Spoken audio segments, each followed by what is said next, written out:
오늘 함께 나눌 하나님 말씀은 예레미야 50장 1절에서 10절까지 말씀입니다. 예레미야 50장 1절에서 10절 한 절씩 교독하도록 하겠습니다. 여호와께서 선지자 예레미야에게 바벨론과 갈대아 사람의 땅에 대하여 하신 말씀이라. 너희는 나라들 가운데에 전파하라, 공포하라, 깃발을 세우라, 숨김이 없이 공포하여 이르라. 바벨론이 함락되고 벨이 수치를 당하며 무로닥이 부스러지며 그 신상들은 수치를 당하며 우상들은 부스러진다 하라. 이는 한 나라가 북쪽에서 나와서 그를 쳐서 그 땅으로 황폐하게 하여 그 가운데에 사는 자가 없게 할 것임이라. 사람이나 짐승이 다 도망할 것임이니라. 여호와의 말씀이니라. 그날 그때에 이스라엘 자손이 돌아오며 유다 자손도 함께 돌아오되 그들이 울면서 그 길을 가며 그의 하나님 여호와께 구할 것이며 그들이 그 얼굴을 시온으로 향하여 그 길을 물으며 말하기를 너희는 오라 잊을 수 없는 영원한 언약으로 여호와와 연합하라 하리라. 내 백성은 잃어버린 양떼로다. 그 목자들이 그들을 곁길로 가게 하여 산으로 돌이키게 하였으므로 그들이 산에서 언약으로 언덕으로 돌아다니며 쉴 곳을 잊었도다. 그들을 만나는 자들은 그들을 삼키며 그의 대적은 말하기를 그들이 여호와 곧 의로운 처소시며 그의 조상들의 소망이신 여호와께 범죄하였음인즉 우리는 무죄하다 하였느니라. 너희는 바벨론 가운데에서 도망하라. 갈대아 사람의 땅에서 나오라. 양떼에 앞서가는 수렴소 같이 하라. 보라, 내가 큰 민족의 무리를 북쪽에서 올라오게 하여 바벨론을 대항하게 하리니 그들이 대열을 버리고 쳐서 정복할 것이라. 그들의 화살은 노련한 용사의 화살 같아서 허공을 치지 아니하리라. 갈대아가 약탈을 당할 것이라. 그를 약탈하는 자마다 만족하리라. 여호와의 말씀이니라. 아멘. 오늘의 말씀은 하나님입니다. 하나님, 크신 나의 하나님. 오늘은 말씀을 통해서 우리가 믿는 하나님께서 얼마나 크신가, 그 하나님의 크심에 대해서 좀 묵상하려고 합니다. 내가 믿고 의지하고 오늘도 사모하고 참 이렇게 동행하기 원하는 하나님은 얼마나 크신 분일까요? 먼저 앞서서 하나님의 크심을 아는 것이 왜 중요한가 한 번씩 같이 생각해 보려고 합니다. 하나님을 믿으면 됐지. 하나님 날 구원하신다고, 나의 구원자 되신 하나님이라고 믿으면 됐지.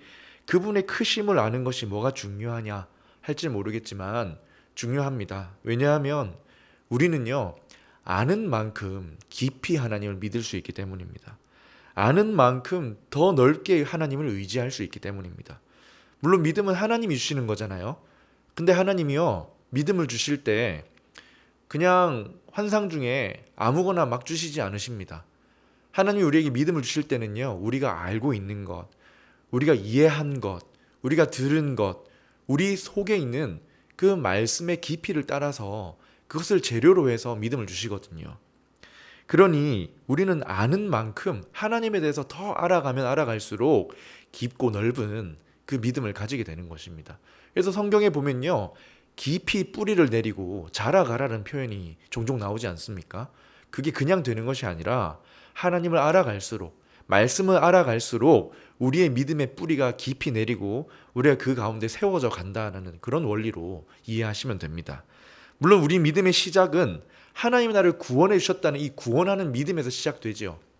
그런데 그 이후에 내가 믿는 하나님이 누구신지 알아가고 이해하고 그걸 깨닫고 경험하는 만큼 더 깊이 믿고 풍성하게 하나님을 의지할 수 있다는 것입니다. 여러분, 예수님께서 마태복음 6장에 보면 제자들에게 염려하지 말라고 말씀하세요. 자, 그런데 왜 이런 말씀을 하셨냐면 염려를 하기 때문이죠. 제자들이 염려를 하는 거예요. 뭘 먹고 살지, 무엇을 입고 마실지, 어떻게 살아갈지 염려를 하는 겁니다.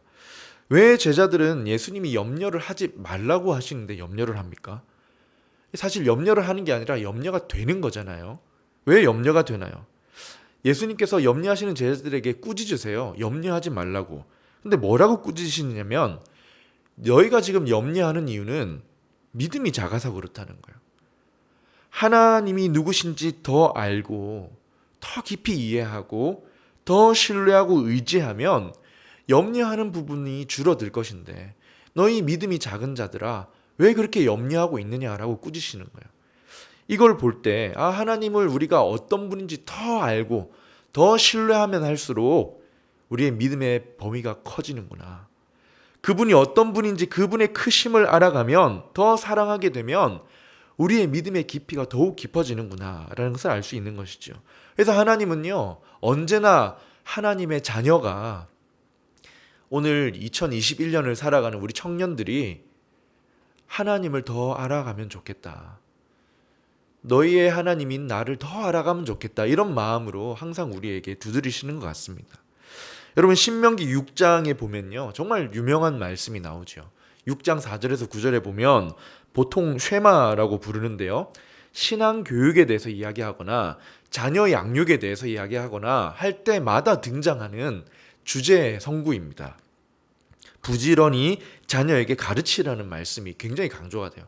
집에 있을 때든지 나가서 길에 있을 때든 누워 있을 때든 일어났을 때든 손목에 말씀을 메고 이마에 붙이고 대문 현관에 붙여놓고 집에 오고 나가면서 읽게 하고 이렇게 자녀들에게 말씀을 가르치라. 이게 굉장히 강조되는 말씀이에요. 그런데 이 구절에서 자녀에게 가르치라라고 하기 그 바로 전에 더 중요한 앞선 명령이 있는데 이게 종종 이렇게 간과되는 것 같습니다. 한번 읽어볼까요? 신명기 6장 4절에서 6절에 보면 여러분 한번 찾아보세요. 이스라엘아 들으라. 우리 하나님 여호와는 오직 유일한 여호와이시니 너는 마음을 다하고 뜻을 다하고 힘을 다하여 내 하나님 여호와를 사랑하라.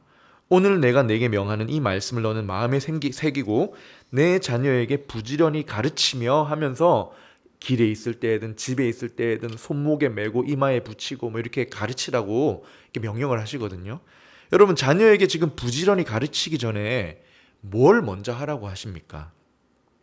너희 마음에 먼저 뭘 새기라고 하십니까? 너희 하나님은 오직 한 분 여호와이시다. 이걸 새기라는 거예요.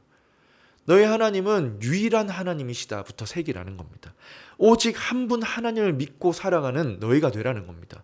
그리고 나서 하나님을 마음을 다하여 사랑하라는 명령을 마음에 새기라는 거예요. 그래야만 자녀들에게 그 믿음을 가르칠 수 있기 때문이겠죠. 다시 말하면 뭡니까? 너가 믿는 하나님을 더 알아가라. 너가 믿는 하나님을 더 알고 더 사랑하라는 거예요. 이게 원리입니다. 신앙 전수의 원리. 내가 먼저 하나님을 깊이 알아가고 그 사랑을 깨달아가며 사랑할 때 자연스럽게 흘러가는 것이죠. 사랑하는 여러분, 우리가 믿고 의지하는 하나님은 어떤 분이십니까? 여러 가지 다양한 관점에서 수식어를 붙일 수 있지만 오늘 본문은 하나님을 크신 하나님으로 소개하는 것 같습니다. 여러분, 우리 하나님은, 나의 하나님은 얼마나 크신 분이신가? 어떤 면에서 크신 하나님이신가? 오늘 말씀을 통해서 살펴보고 우리 함께 나의 하나님이 크시다라고 고백하며 더욱 그 안에서 의지하고 확신 가운데 거하는 저와 여러분의 삶이 되길 축복합니다. 첫 번째입니다. 크신 나의 하나님은 어떤 분이십니까? 첫 번째는 사랑입니다. 사랑입니다. 크신 하나님은 사랑에 영원하신 분입니다. 그래서 크신 거예요. 사랑이 영원하셔서 이렇게 크신 분이 없는 겁니다. 안타깝게도 세상의 모든 건 다 변하잖아요. 시간의 지남에 따라 퇴색되고 변색되고 흔들리고 이 변하는 세상에서 유일하게 우리를 향해 변하지 않는 사랑이 바로 하나님의 사랑입니다. 이 사랑이 영원한 거예요. 우리 인간의 그 머릿속에는 없는 단어입니다. 영원이라는 것이. 하나님의 사랑이 영원하다. 그래서 그분이 크시다는 겁니다. 큐티를 해오신 분들은 쉽게 이해하실 텐데요. 46장, 예레미야 46장 이후로는 다 심판이죠. 지난주에도 그런 말씀을 드렸잖아요. 다시 말하면 예레미야의 마지막 부분은 다 심판이에요.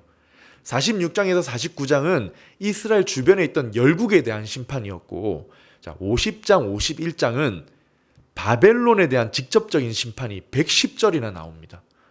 50장, 51장, 오늘 읽은 본문이 그 시작인데요. 바벨론에 대한 심판이 드디어 나오는 거예요. 그리고 오늘 읽은 1절에서 3절에 보면 드디어 바벨론이 함락될 거고 바벨론의 신 무로닥이라는 신이 으스러질 것이라는 예언으로 시작됩니다. 자, 이 예언으로 시작되는데 6절을 보면요. 6절을 보면 심판하시는 하나님, 교만과 우상숭배의 죄에 진노하시고 바벨론과 열국을 향해서 막 진노를 쏟아내시던 하나님의 눈에 잠깐 누가 비치냐면 하나님의 백성들이 비칩니다. 그 맹렬한 심판 예언 중에서도 하나님의 눈은 여전히 하나님의 백성을 향하고 있다는 것이 잠깐 보여요. 죄 때문에 지금 징계를 받아서 포로로 끌려간 그들이지만 하나님의 눈은 여전히 그들을 향하고 있다라는 것입니다. 6절을 한번 읽어보겠습니다. 내 백성은 잃어버린 양떼로다. 여러분 지금 46장에서 계속 심판 50장에서 바벨론을 이제는 심판하겠다고 하시면서 그 와중에 내 백성이라고 하시면서 그 미워한다고 막 심판하겠다고 하셨던 그들을 여전히 뭐라고 하세요? 내 백성은 잃어버린 내 양떼라고 하시는 거예요. 그 목자들이 그들을 곁길로 가게 하여 산으로 돌이키게 하였으므로 그들이 산에서 언덕으로 돌아다니며 쉴 곳을 잃어버렸다. 하나님의 눈에는요, 언제나 저제나 그의 백성들로 가득합니다. 여러분, 하나님의 눈에는요, 그의 자녀들로 가득한 거예요. 진노하심 중에 심판하는 중에도 유다 백성들을 포로로 끌려간 백성들, 이제는 관계가 끝난 것 같은 그들을 향해 뭐라고 부르시냐면 내 백성이라고 하시는 거예요. 내 백성. 여러분, 내가 그냥 내 물건을 내 거라고 하는 것과 굉장히 높은 권위자께서 내 것이다 라고 선포하는 것은 느낌이 다르죠. 무게가 다른 거거든요. 그냥 내가 내 호주머니에 있는 거 내 거라고 하는 것과 하나님께서 수많은 사람들 중에서 내 거라고 선을 그으시는 것은 굉장히 다른 이야기거든요. 여전히 누구의 백성이라고 하시느냐? 내 백성이라고 하십니다. 그리고 하나님이 그들을 잃어버린 양떼라고 하세요. 여기서 우상숭배로 심판을 받고 지금 징계받고 있는 자격 없는 유다 백성들에게 여전히 내가 돌봐야 할 양떼라고 하시는 거예요. 여러분, 양이라고 부르는 이유가 있어요. 그냥 잃어버린 자들이라고 하지 않아요.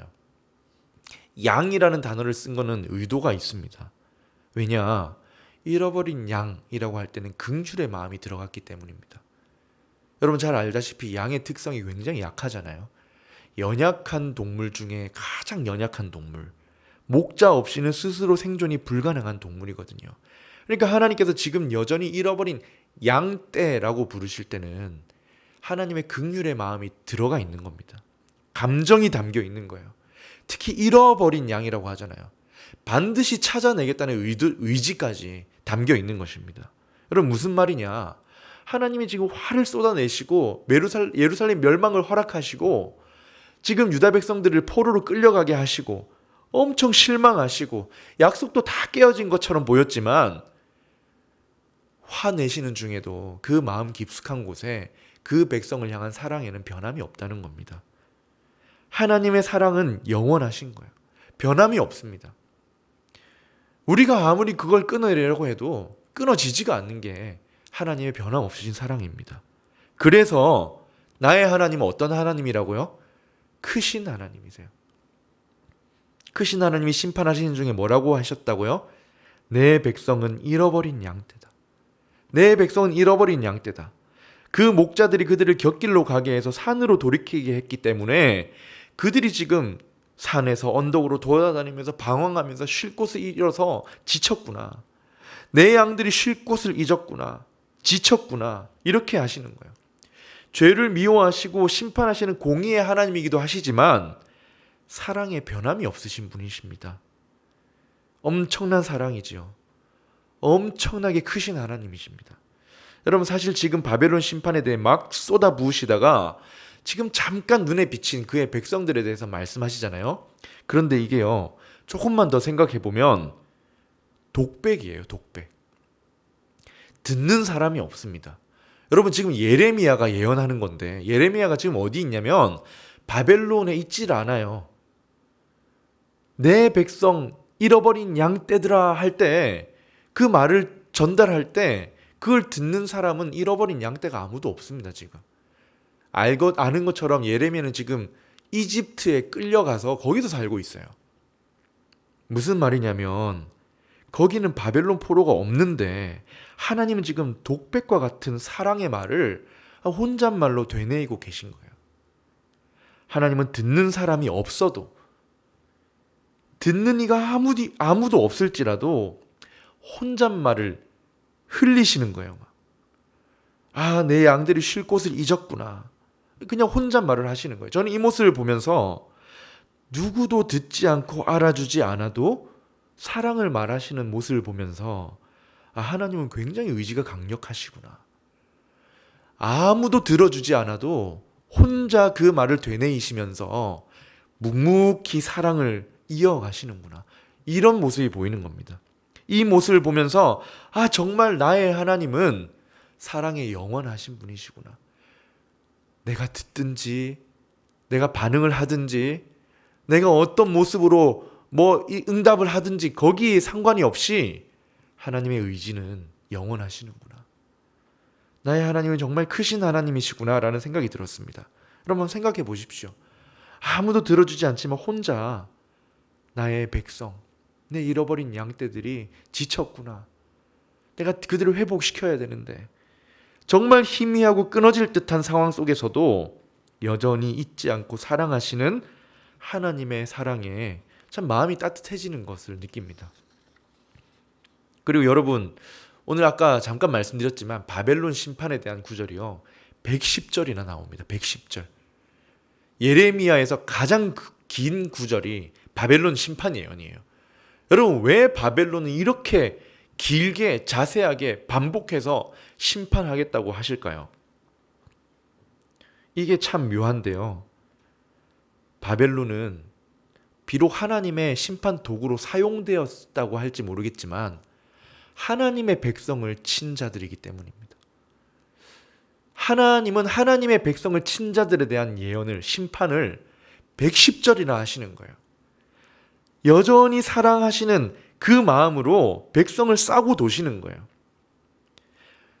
바벨론은 사용된 것 뿐입니다 라고 할지 모르겠지만 결과적으로 그들은 하나님의 사랑받는 백성을 친 자들이기 때문에 직접 그들을 파괴한 자들이기 때문에 이스라엘 사랑하시는 하나님은 그들을 향해 110절에 걸쳐서 심판을 예언하시는 것입니다. 여러분 크신 하나님 앞에 우리를 사랑하시는 하나님 앞에요 맞설 존재가 없습니다. 그 큰 바벨론도 하나님의 사랑 앞에서는요 먼지에 불과합니다. 설 자리가 없어요. 여러분 아시겠지만 바벨론은요 그 당시에 세계 최강 제국이었어요. 그 위용이 어마어마했습니다. 두려움의 도시였어요. 난공불락의 도시였어요. 이렇게 찾아보니까 느부갓네살 왕이 이 바벨론이란 성을 어떻게 만들었냐면 도시 전체를 두 겹의 성벽으로 둘러쌌는데요. 한 겹의 너비가 7m였다고 합니다. 이 성벽 위에서 4마리 말이 끄는 마차가 자유롭게 다닐 정도였다고 해요. 그런 기록이 남아 있습니다. 그리고 그 긴 성벽에요 20m 간격으로 감시 타워가 설치되어 있는데 그 탑의 높이가 20m였답니다. 그러니까 성벽의 너비가 7m에 높이는 얼마나 높은지 모르겠지만 굉장히 높았겠죠. 그러나 이런 바벨론도요 하나님의 사랑 앞에서는 의미가 없습니다. 하나님이 그의 백성을 싸고 도시면요 하나님이 그의 백성을 기억하기만 하시면요 아무 힘도 펼치지 못하는 거예요. 중요한 거는 그 사랑을 받는 존재가 나라는 겁니다. 크신 하나님을 모시고 살아가는 게 나라는 겁니다. 나의 반응과 상관없이 오늘 내가 이 말씀을 들을 때 어떤 마음으로 어떤 감정으로 반응하느냐에 관계가 없어요. 왜냐하면 우리의 반응보다 하나님의 의지가 훨씬 크시기 때문입니다.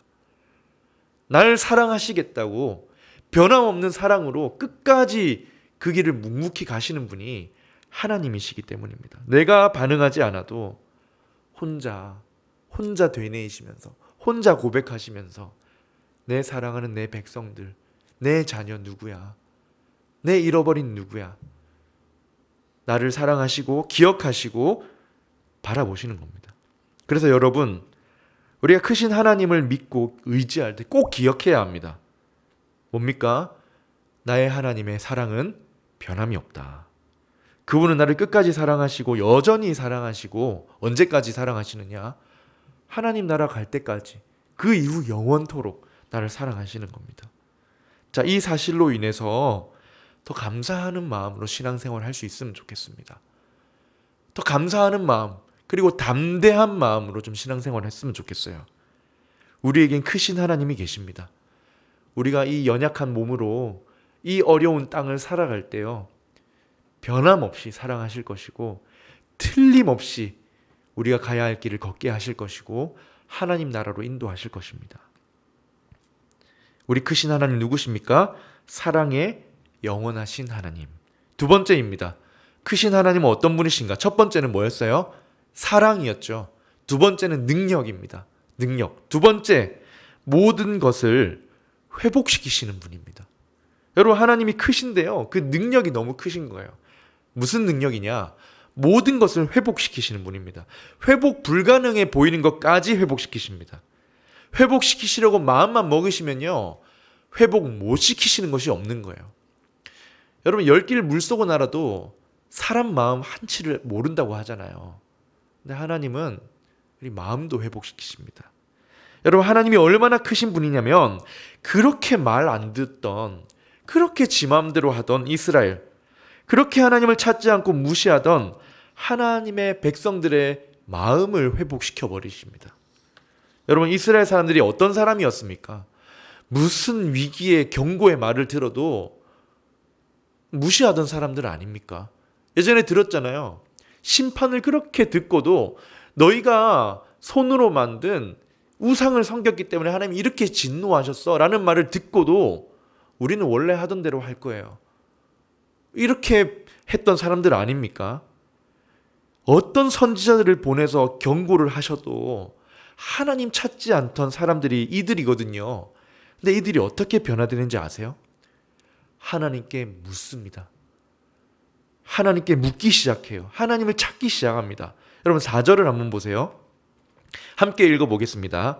여호와의 말씀이니라. 그날 그때에 이스라엘 자손이 돌아오며 유다 자손도 함께 돌아오되 그들이 울면서 그 길을 가며 그의 하나님 여호와께 구할 것이며. 여러분, 뭐라고 하십니까? 이 심판의 날이 끝나면요, 하나님이 어떻게 회복시키신다고요? 하나님을 구하는 자. 이 구한다는 게 한글로 구한다 되어 있는데 찾는다는 뜻입니다. seek 이 뜻이에요. 찾는다. 하나님을 찾을 것이다.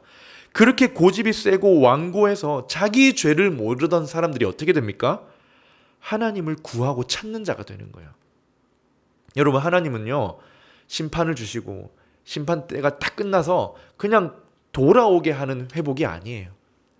하나님이 하시는 회복은요, 그냥 위치상, 장소상 그냥 원래 자리로 돌이키시는 회복이 아닙니다.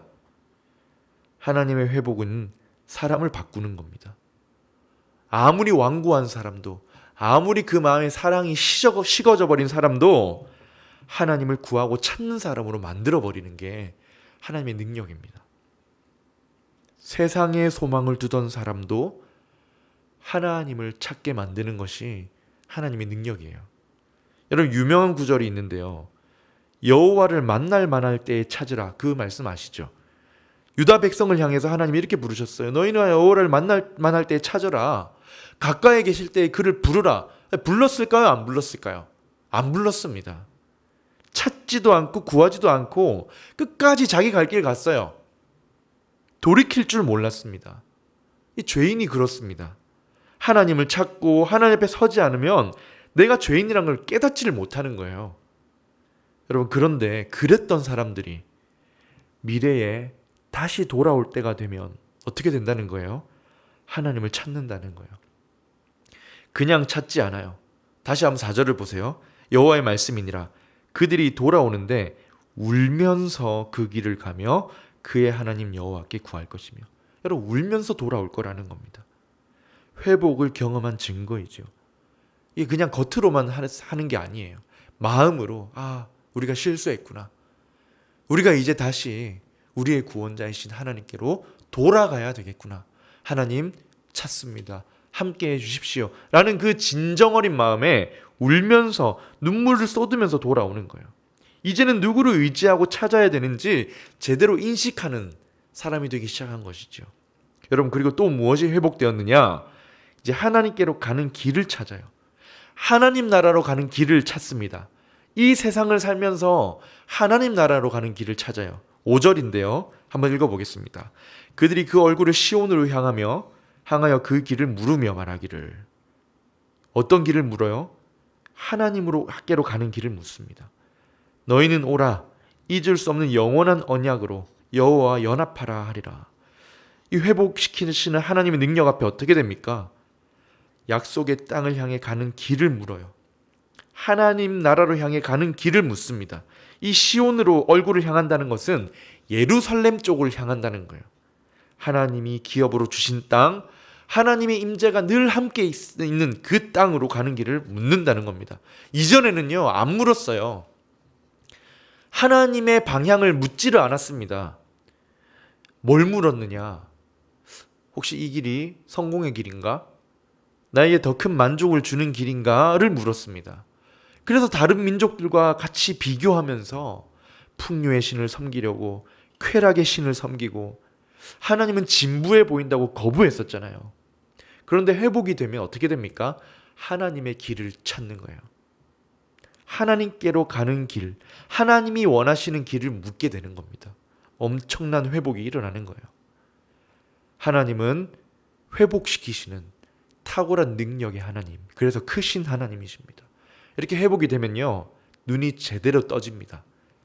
날마다 내가 내세울 것이 없는 죄인이라는 게 의도하지 않아도 보여요. 내가 죄인인 줄 알고 자연히 무릎을 꿇게 됩니다. 이게 하나님이 일으키시는 회복이에요.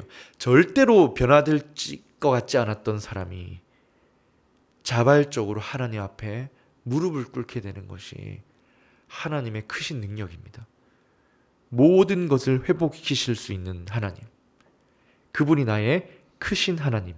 여러분, 이거를 아는 것도 중요한데요, 왜 중요한가 또 알아야 되겠죠.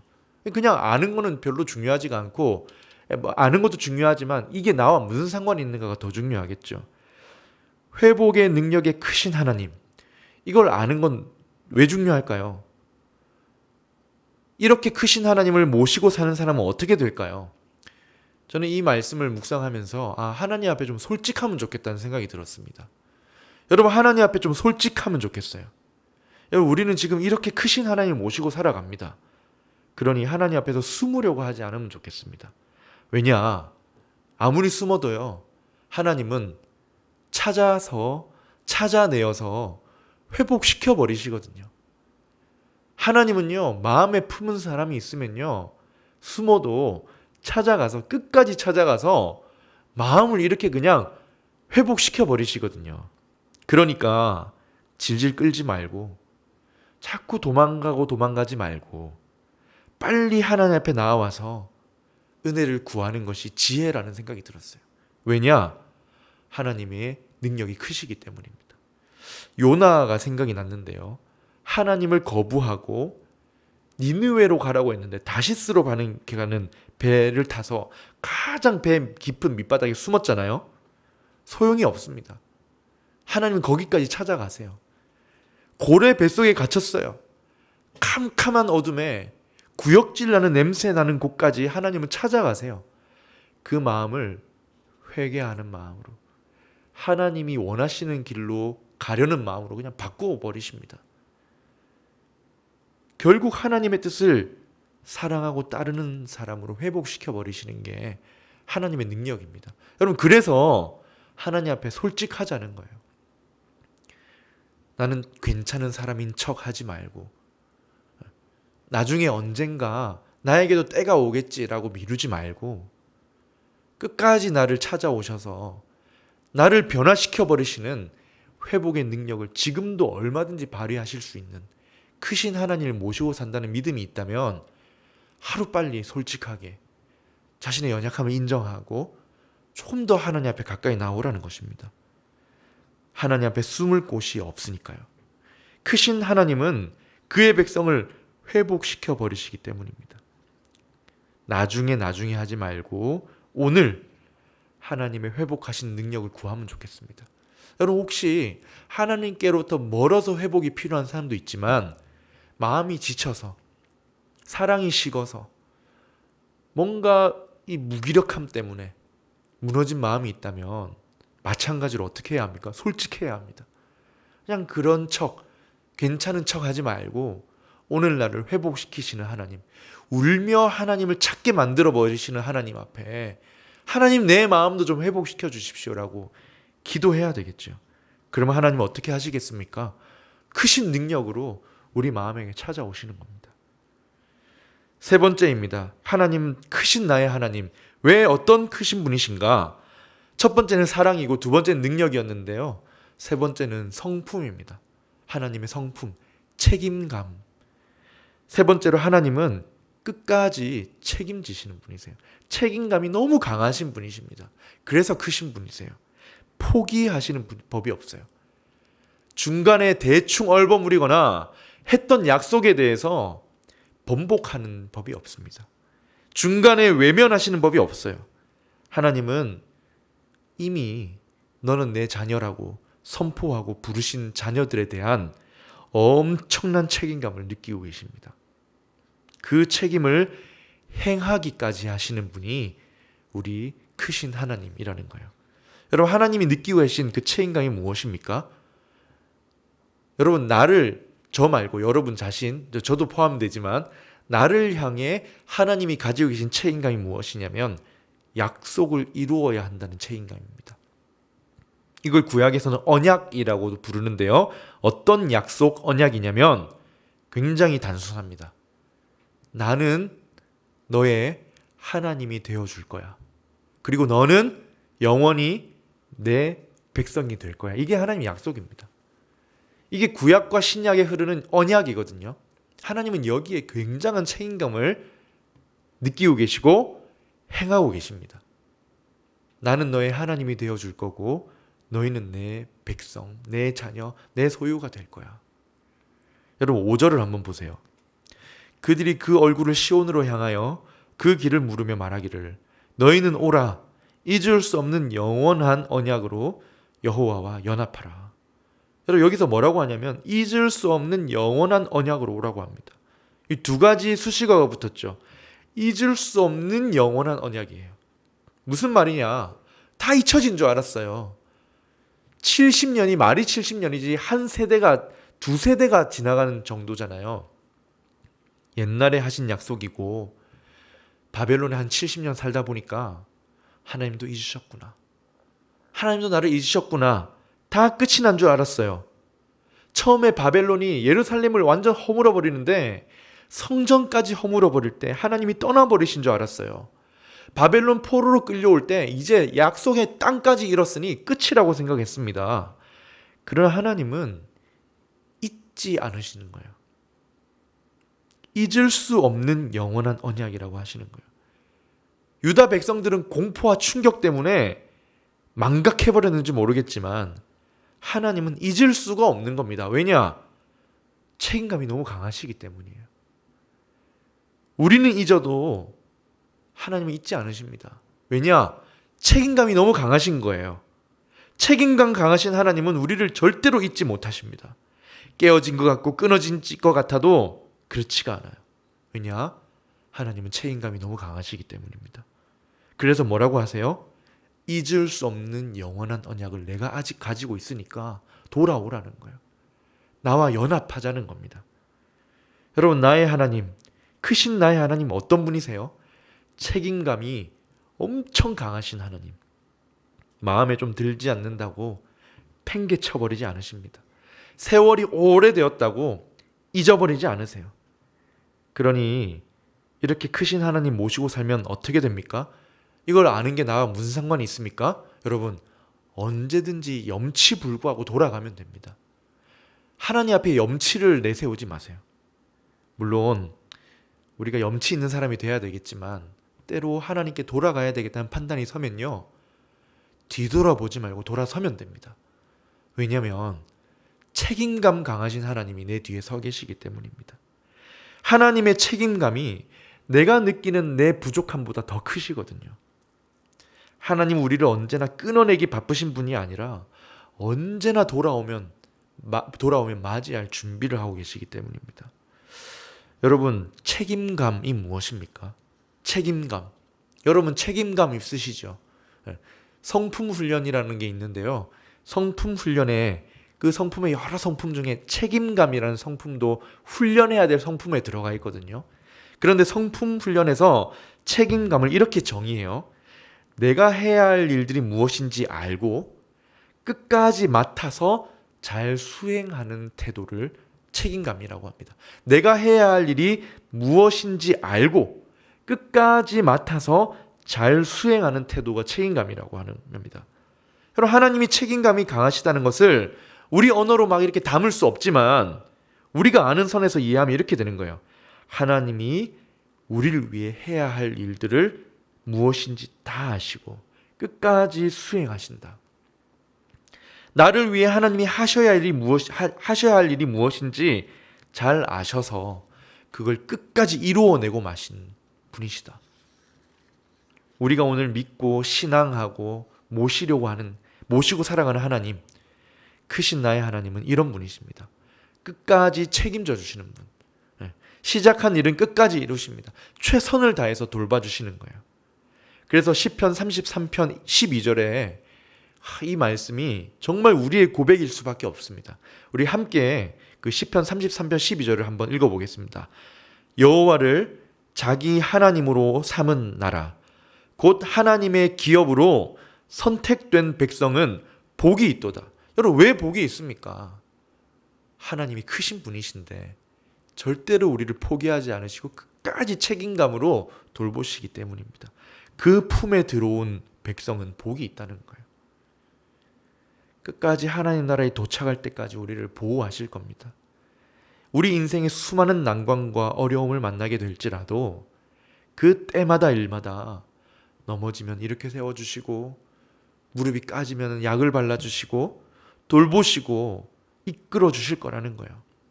이런 크신 하나님을 모신 우리는 복 있는 사람이라는 거예요. 여러분, 이렇게 끝까지 책임주시는 하나님을 알아갈 때 우리도 책임감 있는 사람이 되어야 합니다. 여러분, 책임감 있는 부모는요, 그 자녀들에게도 책임감을 기대하는 거예요. 부모만 책임감이 있다고 되는 게 아니겠죠. 자녀들에게도 작은 책임감들을 기대합니다.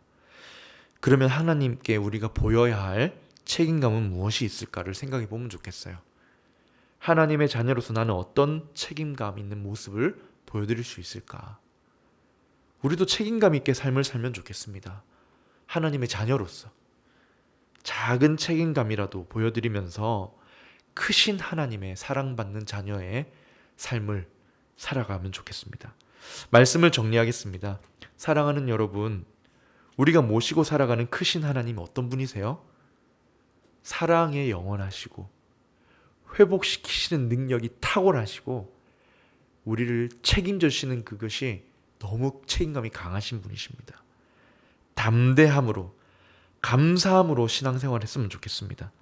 여러분, 이렇게 크신 나의 하나님을 고백하면서 이번 한 주 살아가면 좋겠어요. 지금 코로나 때문에 참 많은 것들이 제약이 되고 어떻게 앞으로 가게 될지 몰라서 좀 불안정하기도 하고, 그러나 하나님의 크심은요 전혀 변함이 없습니다. 하나님의 크심은 손색이 없어요. 나를 향한 사랑과 회복시키시는 능력과 나를 책임지시려고 하는 그 책임감에 아무런 일의 변화도 없습니다. 이 크신 하나님을 고백하며 살아갈 때 이 크심을 경험하고 은혜를 얻는 귀한 삶을 살아가시기를 주님 이름으로 축원합니다.